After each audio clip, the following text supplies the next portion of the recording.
Crónicas del Misterio. People are strange when you're a stranger. Faces look ugly when you're alone.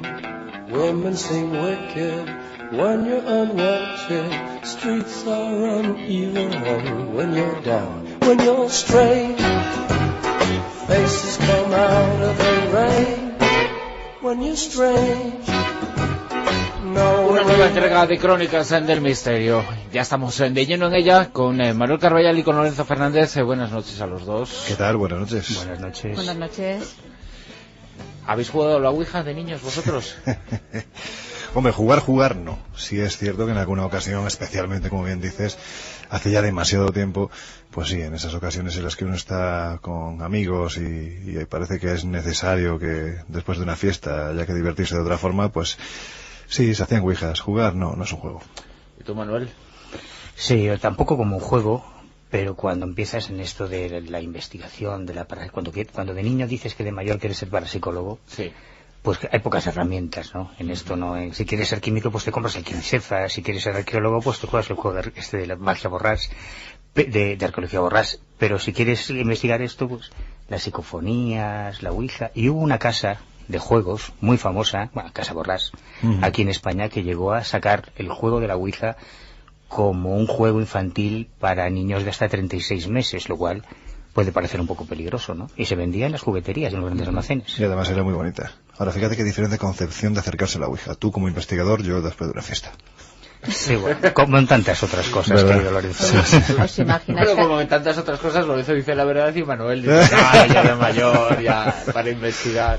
No, yo lo que os decía que os imagináis que a lo largo de la noche, ya que ha sonado Jim Morrison con la sintonía, apareciera. Pues ¿Invocáis? Hombre, estaría muy bien. Si el rey lagarto surge, va a repartir, pero bien, ¿eh? Sí, va a repartir. Sí. En fin, no voy a decir con qué, porque puede sonar un poco mal a estas horas. Pero en fin. Sí. Con la cola del Bueno, hablamos de la ouija un poquito, pero a partir de una información y de una investigación que nos habla de este, entre comillas, juego, pero de algo verdaderamente importante, porque la mayoría de los estudiosos, por no decir que todos, no creen que la ouija sea una puerta para que nadie desde el más allá diga absolutamente nada, entre otras cosas porque primero habría que demostrar que existe el más allá y que existe vida ahí y que nos pueden transmitir información. Pero lo que venían a suponer los investigadores que han efectuado este trabajo es que la información que surge en la ouija surge de nuestro subconsciente a través de movimientos inconscientes que hacemos con nuestros dedos. Bueno, eso es algo, yo entiendo que ya se ha dicho desde hace no ahora sino décadas. Lo que pasa es que parece que esta gente pues se ha preocupado muy mucho de conseguir una subvención importante para poder demostrarlo. Lo curioso de esto es lo que dices, ¿no? Parece que constantemente hay un intento por demostrar que la ouija es algo más de lo que se viene diciendo vulgarmente a día de hoy, ¿no? Y desde hace mucho tiempo, pues que es un medio de contacto con supuestas entidades espirituales, por decirlo de algún modo, ¿no? Lo cierto es que cuando la ciencia se preocupa de intentar demostrar lo contrario es porque parece que les preocupa en un momento determinado que eso sea así. Hecho este pequeño matiz, pues lo cierto es que el titular que han sacado los medios de comunicación es sorprendente, porque viene a decir algo así como que la ouija revela pues inconsciente de quien la utiliza, el inconsciente de quien la utiliza, ¿no? Ahí es nada. Y es que posiblemente nos encontramos, seguramente, ante el medio de experimentación más utilizado, especialmente en el último medio siglo, en el último siglo y medio, mejor dicho. Pese a que hay quien piensa que a través de la misma se manifiestan pues los supuestos espíritus invocados, incluso, ¿por qué no?, el de Jim Morrison, pues diversos estudios científicos al respecto aseguran que todo es producto de lo que se viene a denominar movimientos ideomotores, que sería algo así, pues como reacciones inconscientes que activan determinados músculos del cuerpo sin que nos percatemos de ello y que de una forma u otra, pues en un momento determinado, aunque esto ya es más difícil de explicar, lleguen a dar incluso hasta mensajes coherentes, mensajes inteligentes e incluso respuestas a las preguntas que están formulando los experimentadores. Pues bien, como os decía, hace apenas 2 meses un nuevo estudio realizado en la Universidad Canadiense de Columbia vino a confirmar que independientemente de los supuestos poderes paranormales que se atribuyen a la ouija, que cada uno opine lo que le dé la gana, el tablero podría llegar a plasmar la parte subconsciente de quien la practica. De hecho, los precursores de esta interesantísima investigación han sido los psicólogos Hélène Gauchot, mi francés no es muy bueno, pero mi inglés estoy a peor, Ron Renskins es el otro que ha pues ideado este nuevo protocolo de investigación, al punto de que, valga redundancia, han ideado un sistema que permitiría la comunicación con esa parte del cerebro que de una forma u otra se activa cuando uno practica este mal llamado juego de la Ouija. ¿En qué consiste el experimento que han realizado? Bueno, pues consistió en reunir ni más ni menos que 27 voluntarios que debían de responder sí o no a varias preguntas de cultura general, utilizando para ello pues el, vamos a decirlo así, polémico tablero de la Ouija. Después harían lo propio, es decir, harían exactamente lo mismo contestando a esas mismas preguntas mediante un ordenador, es decir, un simple ordenador personal. Pues bien, lo que llama poderosamente la atención es que al utilizar el ordenador personal, los voluntarios fallaron casi en todas las respuestas que se plantearon. Sin embargo, al contrario, con la Ouija, el porcentaje de aciertos arrojó un sorprendente, la verdad es que es muy sorprendente, resultado de algo más del 65% de aciertos. Mismas preguntas, diferente medio, con el supuestamente menos científico el número de aciertos es superior, con el supuestamente más científico pues resulta que fallan casi todas, ¿no? De hecho, los psicólogos han llegado a la conclusión que al utilizar la tabla, y esta es la parte importante de esta experimentación, que yo entiendo que todavía está en una fase inminente y que habrá que estudiarla, seguramente seguirán experimentando mucho más, pues han llegado a la conclusión de que una parte inconsciente e intuitiva del cerebro de una forma u otra se activa para darnos una respuesta exactamente igual que cuando esas preguntas son dirigidas a esas supuestas entidades espirituales. Ahora bien, evidentemente hay aquí también que empieza que detrás de las respuestas no está la mente de los experimentadores, sino, bueno, pues la mente de algo externo que casi en ninguna ocasión podemos ver. En fin, para gustos, pues los colores. Perdona, Manuel, esto en principio, a excepción de que sea verdad esa segunda hipótesis, ¿no? Pero en principio lo que viene a decir el estudio es que cuando alguien dice yo de pequeño, cuando jugaba a la Ouija, sabían cosas que eran ciertas y que nadie de los que estaban ahí conocían. Bueno, quizá habría que matizar y habría que decir nadie de los que estábamos ahí conscientemente conocíamos, pero que sí lo conocían, y eso es un poquito lo que este estudio viene a decir y viene a explicar a aquellas personas, la formación que transmiten a aquellas personas que dicen que sí sabían cosas que era imposible que nadie supiera. Bueno, era imposible conscientemente. Este estudio lo ha hecho la Universidad Británica de Columbia. Y no es una investigación sobre la Ouija, sino utilizando la Ouija como un sistema de acceso al inconsciente. ¿Por qué? Porque en la Ouija funciona el mismo principio de movimientos musculares inconscientes que funcionan en otro tipo de técnicas como la radiestesia. Por ejemplo, es lo mismo, el péndulo amplía un movimiento muscular, micromovimientos musculares inconscientes del operador, el cumberlandismo, que es una disciplina mágica, una técnica del ilusionismo que lleva el nombre de Cumberland, su fundador, que también es llamada falsa telepatía, que se basa, el mago coge la muñeca, la mano de un sujeto del público y utiliza esos micromovimientos musculares inconscientes para percibir información. Eso es lo que ocurre en la Ouija. Es muy interesante además uno de los personajes, Ron Rensick, el director de la investigación, porque este tipo viene de la Universidad de Harvard, donde ya había recibido una beca hace años, su equipo de investigación, de $1.250.000 de la Boeing, de la compañía aeronáutica, para investigar sistemas de percepción de información. Por ejemplo, cuando los pilotos tienen que pilotar un avión, tienen que atender a un montón de aparatitos, de lucecitas, tienen que percibir mucha información, y ellos lo que pretendían era agilizar los procesos de información inconscientes cuando se trata de grandes volúmenes de datos, ¿no?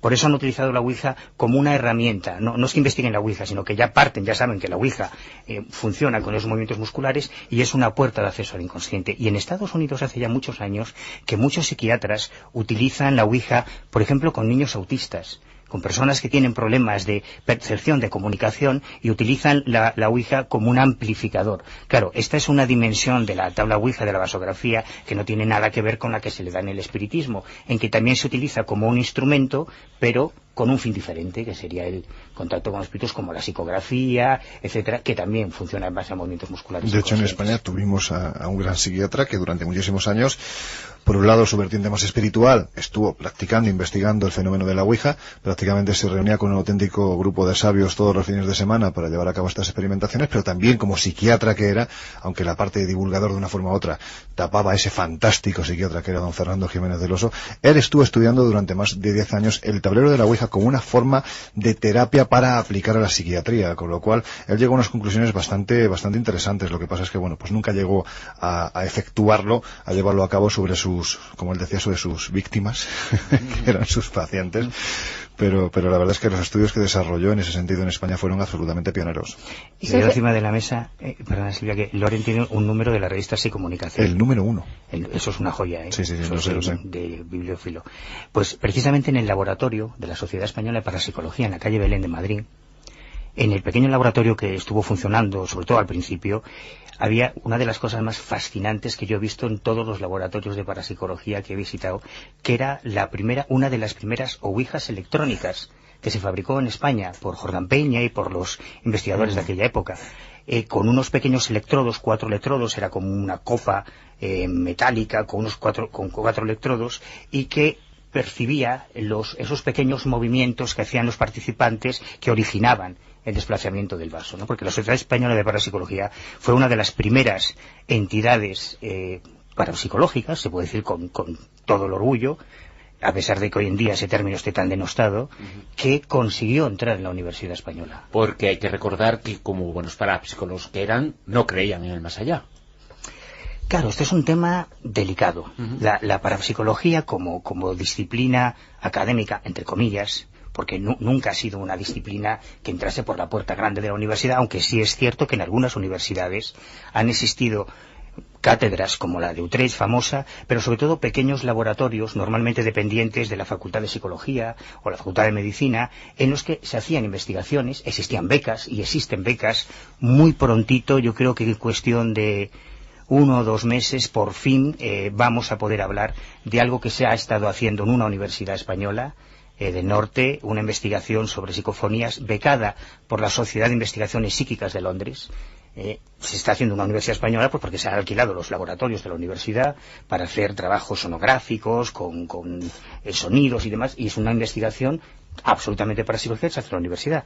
Lo que ocurre es que la parapsicología, la Society for Psychical Research, nace en plena eclosión del espiritismo en el Londres de principios del siglo XX, finales del XIX, cuando también está la teosofía, todos esos movimientos extraños, y aparecen un grupo de personas, académicos, médicos, filósofos, científicos, que aceptan la existencia de los fenómenos que se describían en las sesiones de espiritismo, pero se niegan a aceptar el origen sobrenatural, el origen preternatural de esos fenómenos.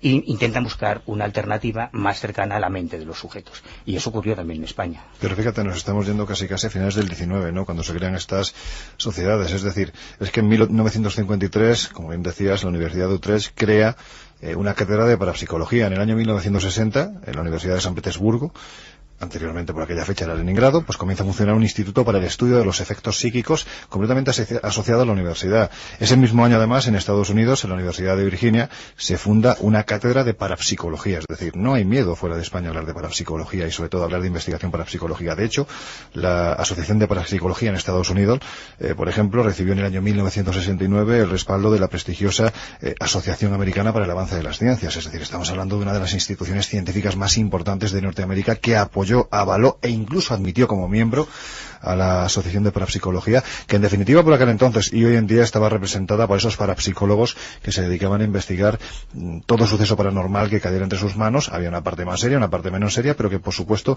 nada tenía que desmerecer a lo que se estaba haciendo en España en el año 1975, por ejemplo, ¿no?, que es cuando sale esta publicación, Sí, Comunicación, que fíjate, en esto sí que tenía razón, por ejemplo, cuando en su editorial pues decían de esta forma, tan solo añadir las palabras de una de las firmas más prestigiosas de esta ciencia, se refiere a la parapsicología, Ettore Mengoli, dice: la parapsicología española ha empezado tarde, pero con fuerza. Y es cierto, porque a partir del año 1975, las experimentaciones, especialmente del 75 al 80-85, experimentaciones que se realizaron, podían tener el aval científico de cualquiera de las otras universidades o, bueno, pues estudiosos e instituciones que había fuera de España. Pero es cierto que a lo mejor hay personas que tienen unos dones, que incluso pues en la universidad o los científicos intentan averiguar hasta qué punto esos dones son reales.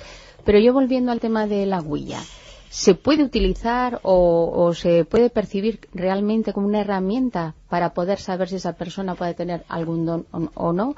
Tú comentabas que es como un amplificador.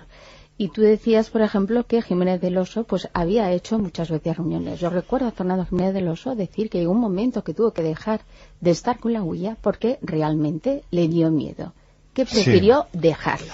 Sí, pero bueno, Fernando, date cuenta que 10 años dan para mucho, y especialmente cada fin de semana de 10 años, pues imagínate la cantidad de experimentaciones que se realizaron en la casa de Fernando, en la que entre otros grandes participaban, por ejemplo, Chicho Ibáñez Serrador, ¿no? Es decir, estamos hablando de reuniones llevadas a cabo por gente que no tenía nada que ver con la ouija que yo realizaba cuando salía de las fiestas, sino que era algo que estaba sometido a todos los controles que podamos imaginar. Y llegó un momento en que Fernando él, pues en sus diferentes investigaciones, no sabía si concluir si verdaderamente nos estábamos enfrentando a algo que partía de nuestra propia mente, de una forma inconsciente, o si verdaderamente estábamos hablando de una inteligencia externa, o si verdaderamente estábamos hablando de una inteligencia externa que se servía de nuestra propia mente para manifestarse. Yo entiendo que eso en un momento determinado, llegar a ese bucle en el que no hay respuesta, puede provocar un miedo. Entiendo que más bien un miedo cientifista, más que un miedo espiritual, ¿no? A que verdaderamente haya algo que se cuele por ahí que nos vaya a morder. O sea, entiendo que iba más por otro lado. A mí me encanta cómo ha pronunciado Silvia Huilla. Claro, es la única que lo ha pronunciado efectivamente, bien. está bien pronunciado. Nosotros lo estamos castellanizando. Pero bueno, sí, Huilla viene de Hui y ya, de la Ya, alemán. Sí, Claro. alemán. Bueno. Y además es muy positiva la Ouija, porque fíjate, para que luego sea el teléfono móvil particular de Satán, que parece que aparece en No todas las sabéis sesiones, alemán ¿no? vosotros, ¿verdad? Bueno, venga, instrúyanos, Bruno. No, pero Bueno, en el fondo bastante deberíamos hablar de la Sisi, ¿no? Debería Sí, llamarse sí, la lo que pasa es que, claro, aquí no sale una cosa tan es Emperatriz. un poco extraño, ¿no? espantosa. Sí, en francés y de ahí viene Ihan, que viene de sí en alemán, ¿no? Ha dicho también una cosa, Lorenzo, que desde la editorial Psicomunicación, que la parapsicología empezó con fuerza. Lo que ocurre es que a mí me da la impresión de que la perdió por el camino. Evidentemente, Porque claro.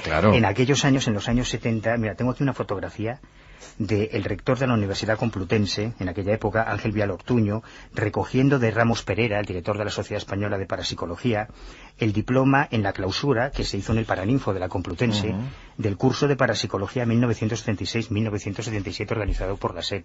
Esto es una cosa increíble. Bueno, pues yo tengo una foto todavía mejor que la tuya, en la que salen sus altezas reales, los príncipes de España, es decir, el actual rey Juan Carlos y la reina Sofía, acompañados del ministro de Educación y Ciencia y el excelentísimo señor rector de la Universidad Autónoma de Madrid, asisten al cursillo que nuestro presidente Ramos Pereira, efectivamente también hablamos del mismo personaje, presidente durante mucho tiempo de la Sociedad Española de Parapsicología, que dictó en la Cátedra de Humanidades de la Universidad Autónoma de Madrid con el título de Técnicas de Relajación y Estados Psi Omega. Fíjate, ¿de qué están los príncipes? Esto es impensable. Impensable hoy en día. Príncipes entonces. Príncipes, evidentemente, Pero los actuales reyes de España. No está con la tabla de la Ouija, ¿no? No. En este caso yo no sé si invitaron en privado a realizar algún tipo de experimentación, pero en esta foto por lo menos sí llama la atención por lo que dice Manuel, ¿no? Que es que esto hoy en día, no voy a utilizar el condicional, es que es impensable, literalmente. Sí, algunos utilizan el gatillo, otros utilizan el vaso para llegar a la conclusión. Y otros utilizan las cartas y las túnicas y el caballo largo para desprestigiar este tipo de temas. Y es una pena porque en España se han hecho... Porque muchas veces, y Lorenzo acaba de tocar un poquito el kit de la cuestión, que cuando se habla del espiritismo, porque en realidad es lo que se menciona, ¿no? Cuando se habla de este tema, cuando se habla del espiritismo, este tipo de personas están banalizando muchísimo las investigaciones verdaderamente serias. Por desconocimiento. Déjame romper una sobre lanza. el No. Yo creo que el espiritismo es una religión o movimiento filosófico, si ellos lo prefieren, tan digno y tan respetable, o tan indigno y tan poco respetable como cualquier otro. Y hay personas que viven el espiritismo como un modelo de vida, como una corriente de conducta moral, y perfectamente estupendo. Yo no tengo nada contra eso. No, que a veces pero... intentan validar sus prejuicios o sus creencias con argumentos pseudocientíficos. Pero algunos eso no hablan son de el problema. espiritismo y de parapsicología como si se trataran de la misma cosa, cuando en realidad son cosas absolutamente es una cuestión de distintas, ignorancia, ¿no? evidentemente. Claro, Son es antónimos. importante. Es como decir que el dentista tiene que tener caries. No, el dentista es el que trata la caries y el cardiólogo es el que trata a los enfermos del Y corazón. el parapsicólogo es el que puede Investiga investigar los los dotados fenómenos que pueden exactamente. producirse dentro del espiritismo. Pero no por tiene nada que desgracia, ver. Manuel, en determinados ámbitos universitarios esta comparación El no problema existe, está se en los asocia a lo golfos, mismo. los sinvergüenzas, los cantamañanas, que utiliza, que hacen de lo paranormal un modus vivendi, que puede hacerse dignamente o indignamente, como la política, como la banca, como la medicina, como cualquier cosa, porque mira que no hay golfos en la política o en la banca, ¿no? Bueno, pues también hay golfos que en viven este de los campo. golfos también. Exactamente. Claro, son los peores. Y a veces, y ese es un problema que viene un poco al hilo de la presencia de la parapsicología en la universidad.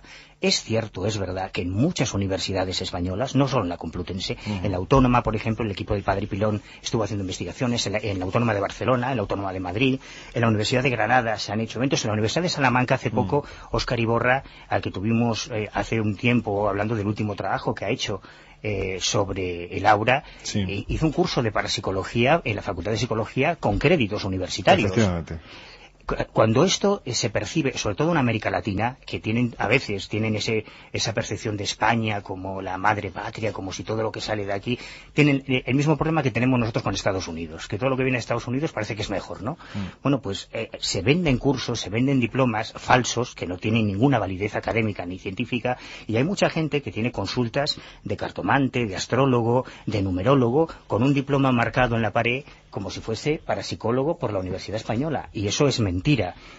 A finales de los años 90, el entonces presidente de la Asociación Parapsicológica de la Comunidad de Madrid, Federico Sánchez, escribió a la Secretaría General del Consejo de Universidades preguntándolo, ¿está previsto algún tipo de normativa oficial sobre parapsicología en las universidades españolas? Y le contestaron muy clarito, no. Ni existe ni está prevista ningún tipo de titulación, ni licenciatura, ni diplomatura. No existe la parapsicología como una carrera universitaria. Lo que existe son bohemios, aventureros, audaces, auténticos científicos en la psiquiatría, en el campo de la psiquiatría, de la física, de la química incluso, que sienten curiosidad por los llamados fenómenos anómalos, por lo que está un poco más allá de lo que conoce la ciencia actualmente, y que dedican su tiempo y su dinero, a veces de noche, utilizando casi clandestinamente los laboratorios de la universidad. Yo recuerdo los trabajos que hizo en Barcelona el equipo de la MICH, de hipergea. De verdad, eso es espectacular. Las cosas que hicieron con los psíquicos, llegando a... ellos lo definían como la radiación blanda que tenían muy ubicada, que supuestamente origina los fenómenos paranormales, la famosa energía así. Pero a ellos les daba pánico que se les definiese como parapsicólogos, precisamente por el descrédito social, por la imagen. Cuando tú preguntas en la calle qué es un parapsicólogo, pues claro, piensas en Paco Porras o en claro, ese tipo de gente, ¿no? Y pues eso no es eso es lo que se ha creado, ¿no? Y sin embargo, pues fíjate, eso es un fenómeno casi actual, ¿no? Actual me refiero de los 80 en adelante, ¿no? Porque de los 80 hacia atrás, esos años fueron años de gloria. Es decir, cuando por ejemplo la Universidad Central de San Bernardo acoge durante aquellos años ni más ni menos que las asambleas anuales de los miembros de la Sociedad Española de Parapsicología, al punto de ceder sus aulas para dar de una forma oficiosa, pero bien es cierto que se hacían allí cursos determinados de parapsicología científica. Eso hoy en día se ha perdido, pero es que además, de este mismo modo, algunos de aquellos miembros de esta Sociedad Española de Parapsicología que finalmente acabaron formando parte de los claustros universitarios, utilizaron también los laboratorios para llevar a cabo experimentaciones pues en el campo de los estados alterados de conciencia, en el campo de la hipnosis. Es decir, estamos hablando de que por aquel entonces se hacía porque se permitía. Hoy en día no se hace porque se asocia a determinadas personas. Bien es cierto que quienes asocian a esas personas con determinadas personas son peores todavía, porque eso será, me imagino, objeto no de debate, porque ahí tú y yo estaremos muy de acuerdo, pero seguramente será objeto de otra sección, ¿no? Ver cómo los del MEO, ¿no? Exactamente, del movimiento escéptico organizado, ver cómo se utilizan estos temas, estas temáticas para desprestigiarlas, y lo peor es que la gente, en general, la sensación que te acaba quedando es que lo que venden este humo que se vende es real, y no es real. El ejemplo es claro, no tiene nada que ver un espiritista con un parapsicólogo. Si se confunde, es que algo pasa. Yo te diré, te voy a poner dos ejemplos. Tengo aquí un par de fotos también que me gustan mucho. Una es de Severo Ochoa, el Premio Nobel de Medicina en 1959, en una reunión con Fernando Magdalena, que era el vicepresidente del Centro de Investigaciones Psicobiofísicas de Vigo, donde se hicieron más trabajos muy chulos sobre fotografía Kirlian, hipnosis, cosas muy interesantes. También era una asociación de investigación en parapsicología totalmente extraoficial, privada. Pues en un curso en el que coincidieron, y yo tengo una copia de esa grabación, Fernando hablaba con Severo Ochoa sobre lo que estaba haciéndose en parapsicología en Estados Unidos, y Severo Ochoa, el famoso premio Nobel español, le decía que él consideraba que la parapsicología era una ciencia con un gran potencial y que tenía muchos compañeros trabajando o que sentían curiosidad por este campo. Y hace unos años, en el último Congreso Mundial de Parapsicología que se hizo en España, tuvimos la suerte de coincidir con Brian Josephson, que fue el premio Nobel de Física en 1933 por un trabajo sobre superconductores, y que es uno de los premios Nobel actuales. Y repito, esto ocurrió en Madrid, en España, hace muy pocos años. Vino a participar en un congreso de parapsicología y a presentar una ponencia, porque es un absoluto defensor de la parapsicología y uno de los mayores azotes de los debunker, de los detractores, de estas organizaciones pseudoescépticas que han conseguido sembrar el miedo en la universidad a través de amenazas, de chantajes, de auténticos boicots, y ahí sí que podríamos hacer una sección entera o dos, presionando a los claustros para que a nadie se le ocurra tratar esto de la parapsicología como una cosa seria, y han conseguido que muchos científicos y muchos académicos que sienten interés, curiosidad por estos temas, realmente tengan miedo a que públicamente se le relacione con estos temas. Y ha sido un paso atrás, por eso hemos retrocedido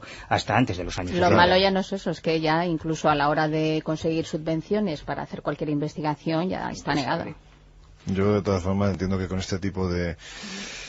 Bueno, la palabra enemigo no es la más correcta, pero con este tipo de personajes, ¿no?, que se dedican a destruir más que a construir, hay que aplaudir, pues eso, las iniciativas de Iborra, que ya lo decíamos, ¿no?, este mismo año, en la tertulia, de hecho participó en varias ocasiones, el 15 de marzo de este año, volvió a organizar un nuevo curso, en este caso en la Universidad de Psicología de Granada, en la que ofrecía el interesante contenido que, bueno, pues os voy a leer brevemente, ¿no?, por ejemplo, el alcance de la consciencia, estudio científico de las experiencias sí, del estudio científico de las experiencias sí, de alucinaciones, experiencias parapsicológicas y percepciones paranormales, perspectiva clínica y estudio de casos. Es decir, es algo que esto te congratula, ¿no?, con estas temáticas y con la gente que los organiza, ¿no?, porque vemos que a pesar de todo lo que se ha destruido en 15 años, de los 80 a los 90, pues parece que hay gente como Iborra que están preocupándose en volver a construir, y esto es bueno no solo para el público en general, sino también para las universidades.